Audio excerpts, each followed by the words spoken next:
storage, and ending all new coal, oil and gas expansion in a just and equitable manner. The clean energy revolution must reach everyone, everywhere. But developing countries face crippling capital costs and a fraction of global investment. They also need far greater support to adapt to worsening climate impacts, protecting lives and building resilience. We need a quantum leap in climate finance to lower the cost of capital and expand concessional lending. Developed countries must lead in delivering predictable, affordable finance through multilateral development bank reform, effective debt solutions, and tools that crowd in private investment at scale. COP30 in Belém must be the turning point, where the world delivers a bold and credible response plan to close the ambition and implementation gaps, to mobilize the $1.3 trillion a year by 2035 in climate finance for developing countries, and to advance climate justice for all. The path to 1.5 degrees is narrow but open. Let us accelerate to keep that path alive for people, for the planet, and for our common future. Thank you very much. Next, we'll have remarks by UNEP's Executive Director, Ms. Inger Andersen. Over to you, Ms. Andersen. Thank you very much, and good morning, good afternoon. Since the adoption of the Paris Agreement 10 years ago, nations have had 3 attempts to hit the mark with their national determined contributions, their NDCs. The initial pledge, the INDC, back in COP15, and then the updates that we saw in Glasgow in 2020, and this year's round of pledges ahead of COP30 in Belém. And each time, we have to say, while the countries have made some stretches, they have collectively landed off target. Each time, they have left the world on course for an intensification of the climate crisis. UNEP's Emissions Gap Report 2025 off target finds that only about 1/3 of parties to the Paris Agreement have submitted new NDCs by 30th of September 2025. And while the new NDCs do show some progress and do narrow the emissions gap, as we just heard from the Secretary General in 2035, these pledges are still not strong enough.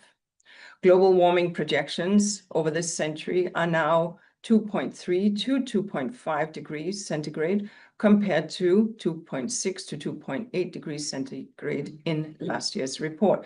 And that is, of course, far from the Paris Agreement's 1.5 degrees and well below 2 degree targets. And we must note that methodological updates account for 0.1 degree of the improvement, and the upcoming withdrawal of the US from the Paris Agreement will cancel out around another 0.1 degree. And so the NDCs themselves have made only, we're sorry to say, a marginal difference. As a result, we need unprecedented cuts to greenhouse gas emissions, now in an ever-compressing timeframe and amid a challenging geopolitical context. And let's not forget that the world is not even on track to meet the 2030 pledges. Policies currently in place are pointing the world towards a 2.8 degree warming. This situation means that we must accept the hard truth. The multi-decadal average of global temperatures will overshoot and exceed the 1.5 degrees very likely within the next decade. The task, as we just heard from the Secretary General, is to make that overshoot minimal and temporary.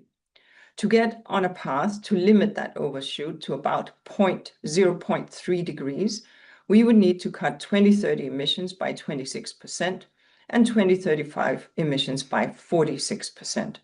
And we would have to deploy, yes, uncertain and risky and costly carbon dioxide removal methods to return to 1.5 degrees by the end of the century. This will be difficult, but we have no option but to try, because the bill for the consequences of not trying is far, far greater. Every fraction of a degree matters, and every fraction of a degree avoided reduces an escalation of the climate impacts that are harming all nations and limits the risks of irreversible tipping points. Just as importantly, of course, minimizing overshoot reduces the reliance on carbon dioxide removal. We should not and cannot despair. To the contrary, we must become even more determined. The mitigation potential in wind and solar and forestry remains sufficient to bridge the 2-degree gap in 2035. And for the first time, renewable energy sources surpasses coal as the largest source of electricity in the first half of 2025. Excuse me, 2025.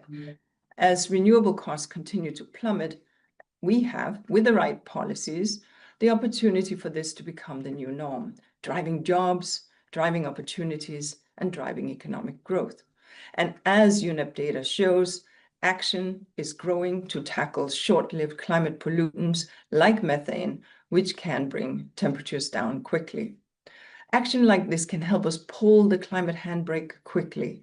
This report shows us that we must, and that we cannot forget. This action will deliver stronger economic growth, better human health, more jobs, more energy security, and greater resilience.